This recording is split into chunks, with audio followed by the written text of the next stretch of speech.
If you've been looking at any polls recently, they're going to tell you Biden's ahead 20 points. But how can that be? If you go down your local neighborhood in Pennsylvania, Ohio, Florida, you see yard sign, yard sign, yard sign, Trump Pence, Trump Pence, Trump Pence, everywhere you go. How can you realistically believe that Biden is ahead by 20 points? How can you tell yourself that? You can't. Obviously, it's not right. Obviously, it's not true. Why are the polls then showing that he's ahead by 20 points? Well, we're going to tell you why and how. But before we get into that, this is Political Election 2020. I'm Jan Smith, as always, joined by Connor Allen. Hello, everyone. Please, if you enjoy our content, consider subbing, consider liking.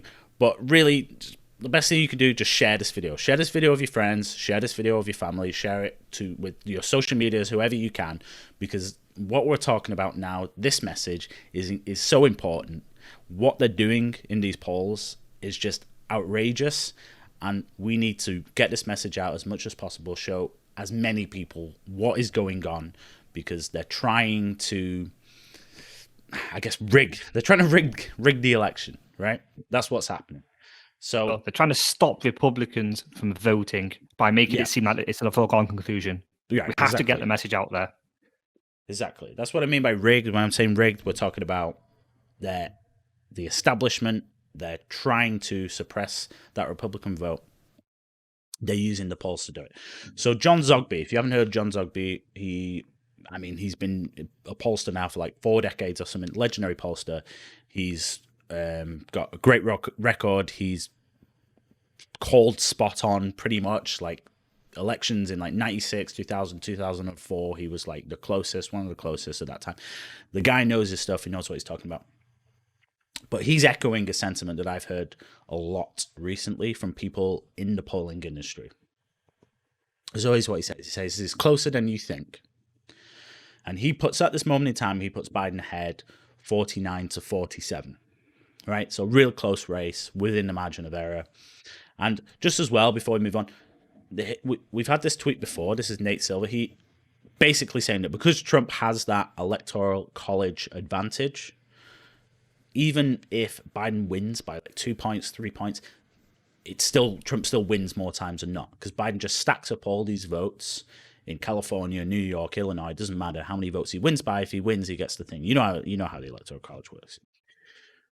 So what he's saying is that these pollsters, ABC, YouGov, Fox, whatever, CNN, they're purposely underrepresenting the Republican vote. He says, we believe in his model, they've got 34% Republicans, 38% Democrats. We believe this is a more accurate reflection of the turnout model, but others showing a big Biden lead overweigh Democrats. They give an advantage in the more recent polls, 15 points. CNN had a 16-point lead. He's a Democrat as well. This guy's a Democrat. John Zogby is a Democrat. But his son, he said, to me, there's only 2 things. It's deliberate or it's a projection of bias. If you live in an area, you live in an echo chamber, and most of your friends think a certain way, a lot of the times the echo chamber effect is that you tend to project. How could people think such a certain way? Clearly, for example, the president is out of his mind and he's bad for this country. He's bad for the world. So, of course, people are going to turn out in droves for Biden. I'm afraid that's what's happening, a projection of bias in the data. So... Kind of, what are your thoughts on this? So, I mean, just looking at this Zogby poll, I mean, it's obvious. There's not a 20-point gap between these 2 candidates. To anybody with half a brain, you can see that Joe Biden, Sleepy Joe, is not taking record lead over one of the most popular grassroots campaigners ever. Okay, and that's reflected in Zogby's poll. Was it 3 points? The difference between them? Yeah, 2 points. Yeah. Points between him, yeah. So, I mean, it's very clear. So, he accuses them of bias, and I actually think it might not be a clear-cut case of bias, but I think... So, imagine you're in a math test, okay?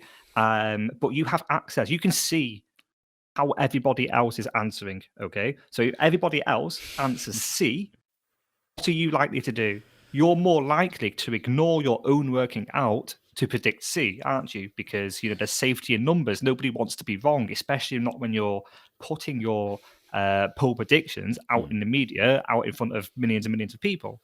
So it's just that safety in numbers effect, and it's just people nudging their own results. They tend to pass off results as erroneous when they shouldn't be, and they bring it together, and they're creating this kind of this false narrative that this poor candidate is in the lead.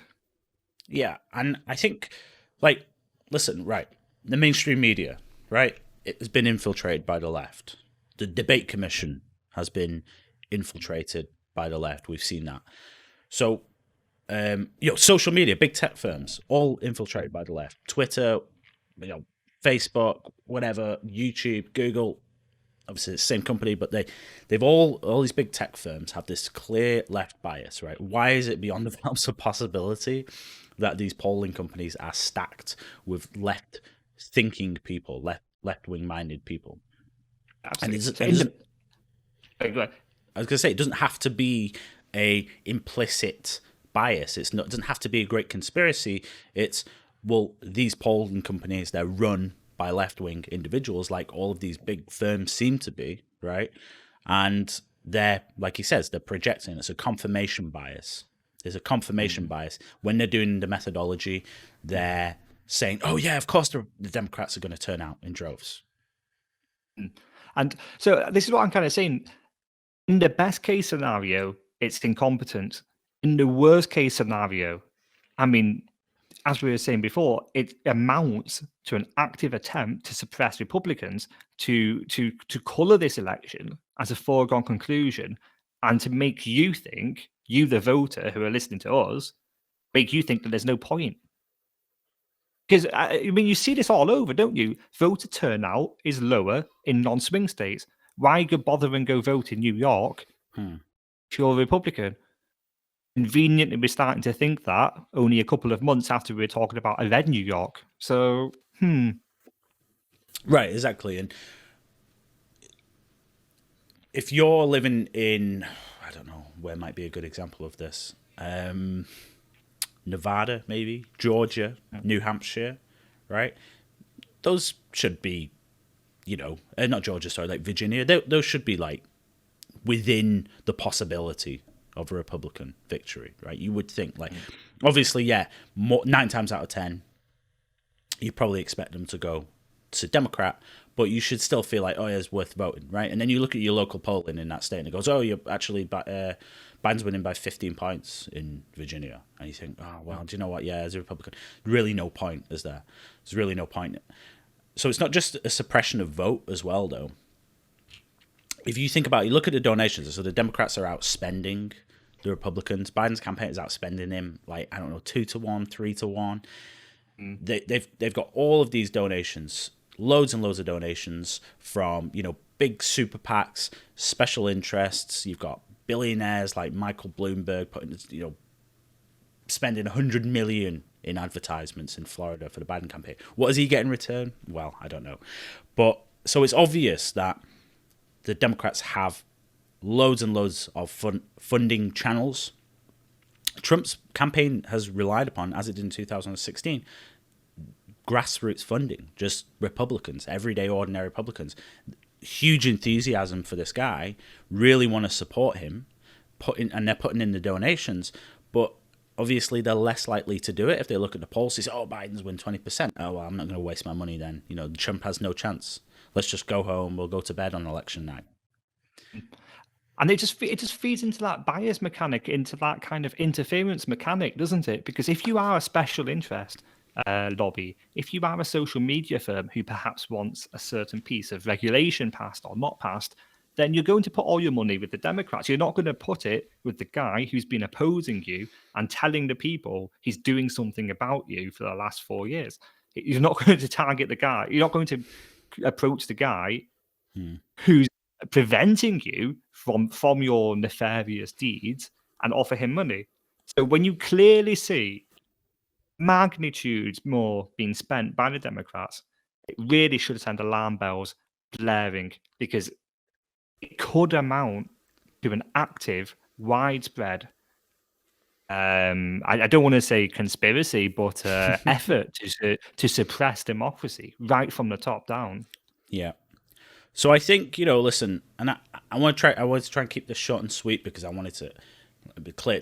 Here's what's going on. The message is, right, if you're thinking of voting, if you want to vote in this election, you support Trump, just go out and vote. Go out and vote on election day. Don't believe the polls. Don't believe any of this stuff, right?